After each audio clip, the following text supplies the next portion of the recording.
Salut tout le monde, ici Axe Rider et aujourd'hui une nouvelle vidéo, une nouvelle théorie sur Percy Jackson. Alors, générique.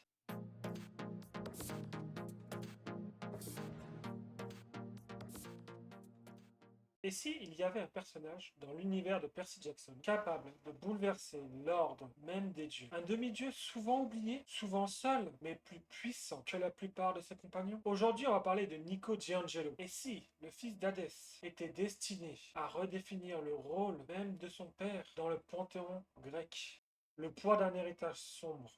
Nico Giangelo n'est pas un demi-dieu comme les autres. Né dans les années 30, coincé dans le Lotus Casino, pendant des décennies, Nico arrive dans le monde moderne avec un lourd héritage, celui d'être un des fils des trois grands, Hadès lui-même. Contrairement à Percy ou à Thalia, Nico ne fuit pas son ascendant, il accepte. Parfois à contre-cœur, mais il ne recherche jamais à fuir. Il est le seul à fréquenter autant les vivants que les morts, le seul capable de disparaître dans les ombres et d'en devenir plus fort. C'est justement ce lien unique entre les deux mondes qui pourrait faire de lui un agent de transformation pour le domaine des enfers. Hadès, Dieu maudit ou incompris? Avant de comprendre ce que Nico peut changer, il faut se pencher sur l'image d'Hadès dans la mythologie et dans les romans de Rick Riordan. Hadès, c'est le dieu des morts, mais pas du mal. C'est un dieu sévère, implacable, mais pas maléfique. Pourtant, que ce soit chez les Grecs ou même à la colline des Cent-Mêlés, il est souvent, parfois tout le temps, traité comme un paria. Ce rejet, Nico le ressent personnellement. Il est vu comme bizarre, dangereux, mais pas sans alliés. Et pourtant, c'est lui qui affronte seul les ténèbres de l'âme, qui traverse les enfers, qui parle aux morts sans jamais basculer dans la cruauté. Nico, pont entre les mondes. Nico est l'ambassadeur du monde des morts. Il connaît les Champs-Élysées, le Tartare, l'Asphodèle et même les recoins les plus sombres du royaume de son père. Mais contrairement à Hadès, qui incarne le jugement et la séparation des âmes, Nico incarne la transition, le lien, le partage. Dans la maison d'Hadès, il est prêt à se sacrifier pour ramener Percy. Il tente d'apporter la paix aux morts traumatisantes. Il ne veut pas dominer les morts, mais les apaiser. Ce comportement n'est pas anodin. Il montre que Nico pourrait devenir le visage moderne d'Hadès, non plus comme un juge distant, mais comme un guide compatissant vers un nouveau rôle d'Hadès.